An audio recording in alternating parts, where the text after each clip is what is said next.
In 2023, it absolutely is easier to be a liberal than it is to not be a liberal.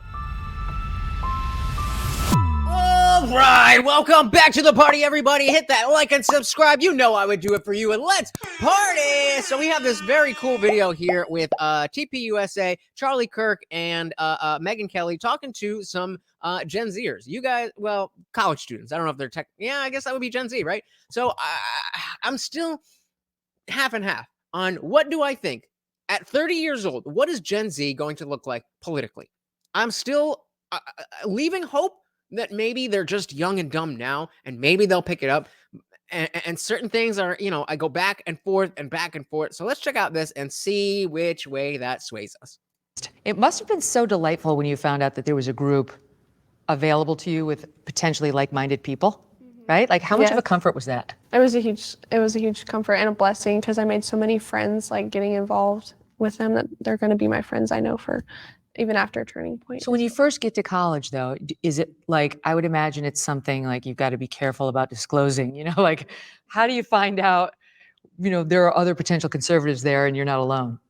Yeah, I mean, that would have to be a scary thing. I was not politically engaged when I went to college. And when I went to college, politics wasn't what it was. So, you know, you knew about the people who were into politics, and they could speak openly about it because there's people that, oh, it's okay to think this. It's okay to think that. You know, I was in college when Obama got elected. So that was, you know, people weren't really paying attention in the same way that they are now. And it was kind of the default that everybody loves Obama. Even if you don't like Obama, like, he's all right.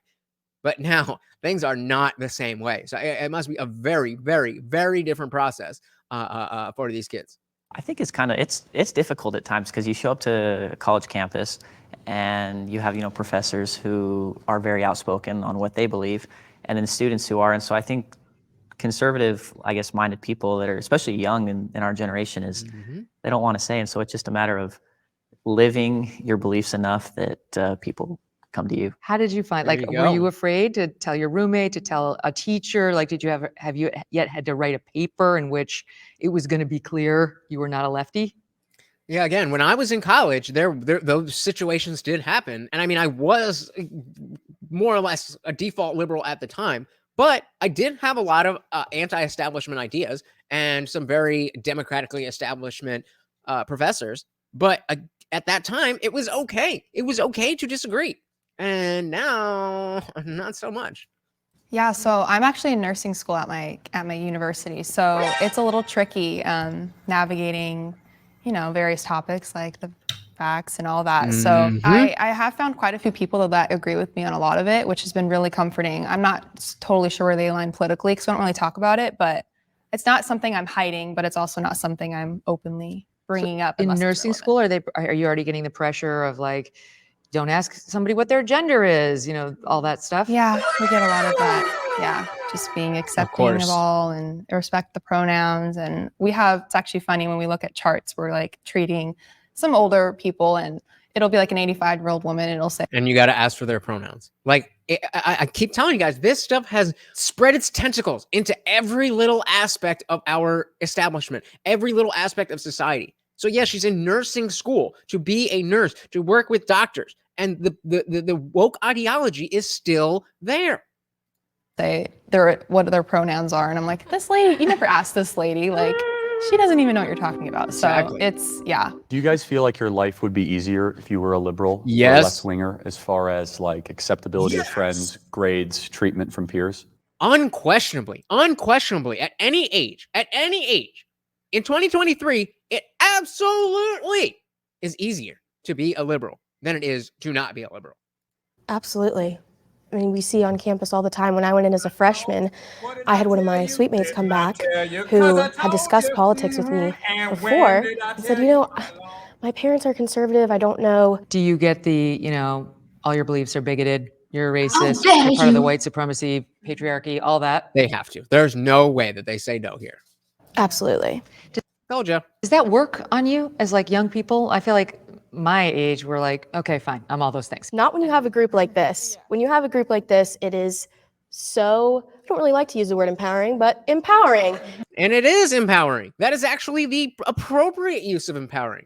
To form a group of people who are like-minded thinkers. You don't have to be a cult and think exactly the same things, but if you think in the same manner and you have similar values and beliefs, then absolutely that's going to make it easier to combat the nationwide mob that is wokeness. So shout out to these kids for getting involved, because I certainly wasn't at their age. And that's why I'm thinking, with that recent poll that came out where the 12th grade boys are mainly conservative and 12th grade girls are mainly liberal, we know what that's going to turn into. We know that the women are not going to be as strongly into their politics, and they're going to want to get with the guys, obviously the top guys, but they're going to have to, well, I guess, okay, I like liberal guys and I'm a liberal, but they're all weenies and I want somebody strong and traditional, and those are conservative guys. And inspiring and motivational, because you have all these people that are on your side and will have your back and will stand for you in any situation. So there's nothing really to be scared of. These people would never come for you in any way because they only talk behind a screen, really. I've only had one instance where professors kind of weird. So it was my anatomy class, and we spent a whole class period talking about transitioning, and we watched a Bill Nye the Science Guy clip of what transgender is, and that was the clip. I know exactly what she's talking about. Netflix gave Bill Nye his own show, and I was watching it. I'm like, I was always a fan of Bill Nye, especially as an atheist. He debated Ken Ham, who is a young Earth creationist, and it's a long debate. And I don't know if you guys remember that, but it was pretty big. So at the time, I was like, yeah, rah, Bill Nye the Science Guy. Aside from all of the stuff that he did when we were kids, and as soon as I saw, well, gender's on a spectrum. Like, no, not Bill Nye the Science Guy. I mean, I knew he was never really a scientist. I knew that he was just a guy with an engineering degree and who wore a lab coat. But that was the last straw. And now, again, we are talking about an anatomy class. An anatomy class. We're not talking about gender studies. We're not talking about feminist ideals. We're talking about anatomy. And it's just unscientific. That gender's a spectrum. And I'm like, we're in an anatomy class and we're talking about gender ideology. And it's like, this is the class where we establish biology and we're still talking about this. Do you feel like you can speak out? Like, I know a lot of students I've spoken to wrestle with, do I just go along to get the A so I can get into the best graduate school or get the best job? Or do I make a thing out of it? Do I challenge and stand up and say, no, it's not? It wasn't and that's a really tough choice. As an adult, it is a much easier choice. As an adult with no wife or kids, it's a much easier choice to just stand on what I believe in. But when you have all of this stuff that is depending on what you say, not necessarily what you believe, but what you say you believe, that's terrifying. I honestly would like to think that I would stand on my beliefs, but I'm going to be honest with you guys. I don't see an issue with just playing the role and acting like, oh yeah, I agree with your liberal BS just to get the degree and get on with my life. What do you guys think about that? If you had to pick between, this is the last thing that you're doing, you're going to get your degree, and if you're honest, you don't get that, you get a failing grade and you have to do whatever else. But if you just lie on this one little paper, then you can go on and be your true self with a degree, moving on with all of that stuff. What do you think? Let me know in the comments below. A situation where I felt I could raise my hand and be like, what are we doing? But I definitely, at my small table, I was like, guys, what is this? This is Bill Nye the Science Guy telling me that our genitalia and our biology doesn't determine our gender. And they, of course, were like, well, this is all new and fluid. And I'm just like, this is just my truth. Even though it's not your truth, it might be my truth and somebody else's truth. And there's no such thing as truth, but just my truth. In an anatomy class. This is an anatomy class. We're all going to be healthcare professionals and we don't even know, we can't even establish gender. Do you think amongst many of your classmates that might agree with you, there's a fear that if they speak out, they won't be able to get jobs or advance in their career? As I just said, I might, if times were different when I was in college, I might be one of those kids who's like, yeah, obviously this is BS, but I don't care what these people say. I'm just going to tell them what they want to hear and get on with my life. But that absolutely does have a negative effect on the other people who feel that they do need to speak out or that feel that they can't support, whatever the thing is, it does absolutely make it harder for them. So it's tough. It's tough. And I'm being honest with you. I would love to say that, oh, no matter what, I would stand on my beliefs. But again, when there's a lot at stake, you got to pick your battles. You got to pick your battles. I would agree with that. Like obviously, as growing up, you always wanted, like, your dream is to go work for some, maybe a Fortune 500 company, or just, make a lot of money, right? And Sure. I think a lot of students see that the only way that they might be able to do that is if they just, be quiet. I can admit that to some extent I was brainwashed by the left to believe that separation of church and state are necessary to maintain life, liberty, and the pursuit of happiness.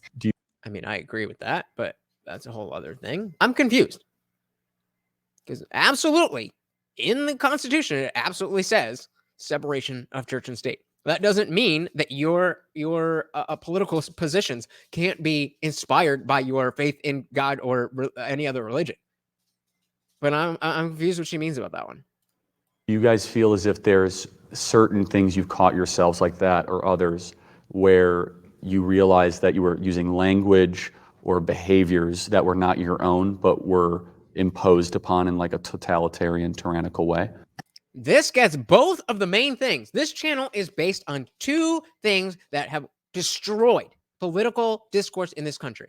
One is semantic obfuscation, using words in a way that they were not meant to be used to argue in a certain way, to twist the actual point of the conversation, and dogmatic thinking. Whether you believe, and I'm coming in from both sides, whether you believe that and I'm being a little bit facetious, but whether you believe there's a man in the sky, or whether you believe that a man can transform into a female, that is dogmatic thinking.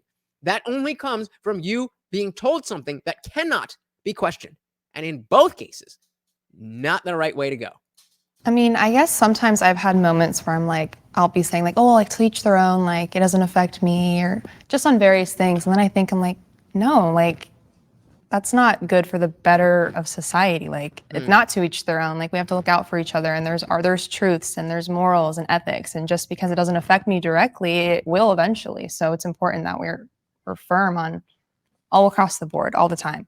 So I guess that's the difference between, being a conservative and being a libertarian. In the context of wokeness, they're all the same. We're all conservatives to them. So definitely go check out the rest of the conversation. I thought it was really cool, but it's difficult to see how much strife these kids are experiencing just by wanting to express themselves. This is college. This is supposed to be the place where you explore these different things. And maybe you change your mind. Maybe every single student at that table becomes a liberal. That's fine. But allow them to explore the ideas.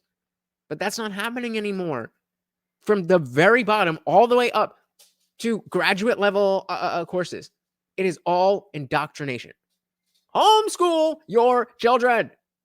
Thank you so much for hanging out with me, guys. Let me know what you think in the comments below. Once again, I have been your host, Lutch, aka the Indian Jesus, here to resurrect the second coming of common sense. Until next time, guys, I am out of here. Peace.